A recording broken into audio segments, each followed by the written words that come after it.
लग्नाचे दागिने म्हणजे श्रीमंत पेशवाई दागिने, नाशिकचे सुप्रसिद्ध सराफ मयूर अलंकार सराफ।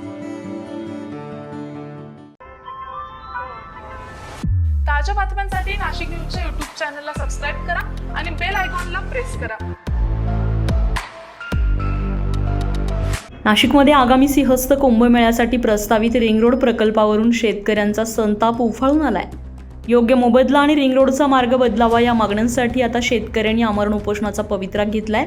नाशिकमध्ये सिंहस्थ कुंभमेळ्याच्या पार्श्वभूमीवर प्रस्तावित सुमारे 65 किलोमीटर लांबीच्या रिंग रोड प्रकल्पासाठी भूसंपादन प्रक्रिया सुरू आहे।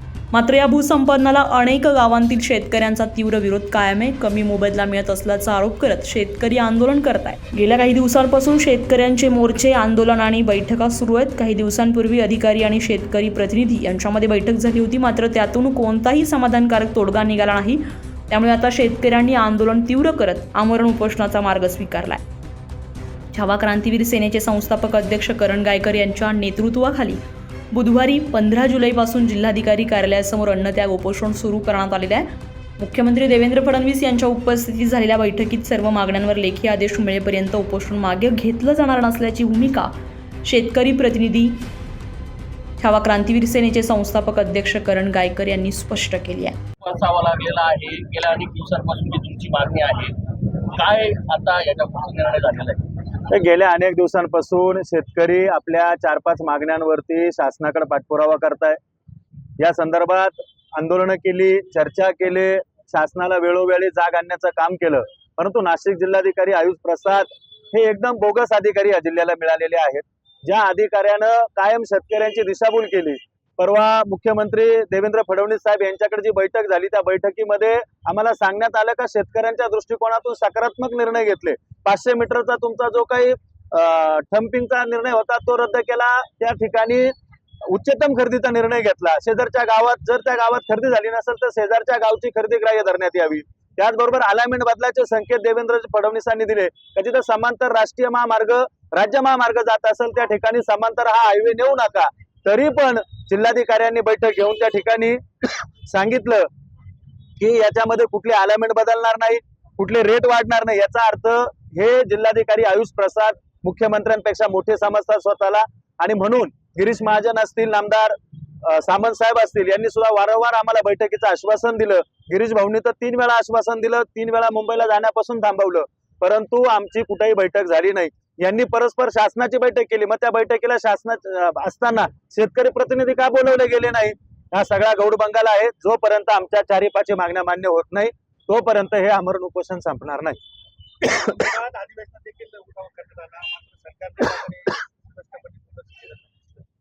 नाही, सरकारला शेतकऱ्यांची गरजच नाहीये ना। हे सरकार शेतकऱ्यांच्या हिताचं नाहीच आहे। आपण कृषी प्रधान देश म्हणायचा आणि तिथं शेतकऱ्यांना अन्याय करायचा, ही भूमिका या राज्यकर्त्यांची जर असेल तर शेतकरी सुद्धा आता संघर्षाला तयार आहेत। आज आम्ही या ठिकाणी हे आमरण उपोषण का करतोय तर आम्ही संविधानिक डॉक्टर बाबासाहेब आंबेडकरांनी घटनेत जो आम्हाला अधिकार दिलाय त्या अधिकारवाणीने करतो। आणि मागण्या काय हो, ज्या यांना मान्य करण्यासारख्या आहेत? उच्चतम दर द्या,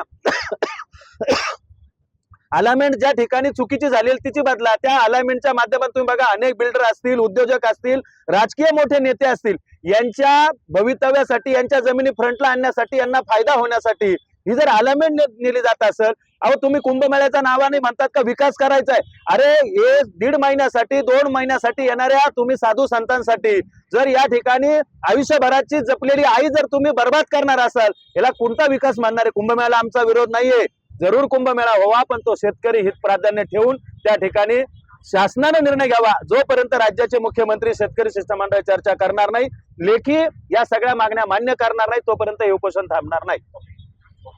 नाशिक रिंग रोड बाधित शेतकरी आमरण उपोषणाला सुरुवात करतायत। त्याचे नेतृत्व करणारे करण भाऊ या ठिकाणी अन्नत्याग करतायत। ही वेळ प्रशासनाने त्यांच्यावर का आणली? त्यांच्या ज्या 5 महत्वाच्या मागण्या आहेत या संदर्भात माननीय मुख्यमंत्र्यांनी बोललं पाहिजे।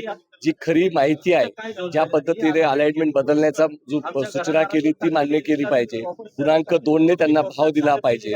आणि जो पवन दत्ता नावाचा अधिकाऱ्याने ज्या पद्धतीने महिलांवरती अन्याय केलाय त्याची हकालपट्टी झाली पाहिजे। या मागण्या संदर्भात मुख्यमंत्र्यांनी बोलावं, स्वतः निर्णय घ्यावा ही अपेक्षा आहे। परंतु बाकी मंत्री महोदय आणि जिल्हाधिकारी ज्या पद्धतीने भूमिका घेतायत आणि दिशाभूल करतायत म्हणून हा शेतकऱ्यांचा आक्रोश मुख्यमंत्र्यांनी समजून घेऊन त्वरित बैठक लावावी अशी मागणी आम्ही करतो. किसान सभेच्या वतीने आम्ही या ठिकाणी पाठिंबा देतोय. जर शेतकऱ्यांचं हे आंदोलन या पुढच्या काळात चालू राहिलं तर राज्यातल्या सर्व किसान सभेचे कार्यकर्ते सुद्धा रस्त्यावर उतरून या आंदोलनाला पाठिंबा देतील हा इशारा आज आम्ही देत आहोत. शेतकऱ्यांच्या प्रमुख मागण्यांमध्ये रिंग रोडच्या काही भागातील अलाइनमेंटमध्ये बदल, भूसंपादन कायदा 2013 नुसार योग्य मोबदला, जिवंत झाडांचे फेर सर्वेक्षण आणि बागायती नोंद तसेच अधिकाऱ्यांवर कारवाईबाबत लेखी आदेश यांचा समावेश आहे. शासनाकडून केवळ आश्वासने दिली जात असून अंतिम निर्णय घेतला जात नसल्याचा आरोपही शेतकरी करतायत. किसान आज महाराष्ट्र राज्यातील नाशिक जिल्हा या ठिकाणी आमरण उपोषण चालू आहे. त्याचं मुख्य कारण असं आहे, रिंग रोड जो कुंभमेळ्याच्या माध्यमातून नाशिकमध्ये होत आहे, परंतु रिंग रोड जो होत आहे याच्यामुळे जे शेतकऱ्यांचं नुकसान होत आहे याच्यावरही शासनाने प्रशासनाने लक्ष दिलं गेलं पाहिजे. फक्त मनमानी कारभार करून तुम्ही रोड बनवतायत, पण ज्या रोडमधून शेतकऱ्यांचं नुकसान होत आहे त्याचं काय, त्याचा मोबदल्याचं काय? बळजबरी घरात घुसून शेतकऱ्यांना मारझोड करून त्यांच्या जागा काबीज केल्या जात आहेत. हे अतिशय दुर्दैवी आहे. आपल्या महाराष्ट्र राज्याची एक संस्कृती आहे ती जपली पाहिजे, पण ती उद्ध्वस्त केल्याचं काम शासन आणि प्रशासन करत आहे. म्हणून आज नाशिकमध्ये जे उपोषण करत आहेत करंजी गायकर यांच्या जीवाला जर या उपोषणामुळे काही बरं वाईट झालं तर याला सर्वस्वी जबाबदार शासन प्रशासन असेल, याची दखल घ्यावी. गेले 3 महिन्यापासून हा लढा चालू आहे. अनेक मंत्र्यांना भेटून देखील निवेदनं पत्रव्यवहार केलेत, पुरावे दिलेत, तरी देखील सरकार कुठल्याही प्रकारची दखल घेत नाही. आम्ही या सरकारचा जाहीर निषेध करतो आणि संबंधित अधिकाऱ्यांचा धिक्कार करतो. जय हिंद, जय किसान. नाशिकमधील रिंग रोड प्रकल्प आता वादाच्या भोवऱ्यात सापडलाय. शेतकऱ्यांच्या आमरण उपोषणामुळे प्रशासनावर दबाव वाढणार का हे पाहणं महत्त्वाचं ठरणार आहे. संजय परमार, नाशिक न्यूज, नाशिक. ताज्या बातम्यांसाठी नाशिक न्यूजच्या YouTube चॅनलला सबस्क्राईब करा आणि बेल आयकॉनला प्रेस करा.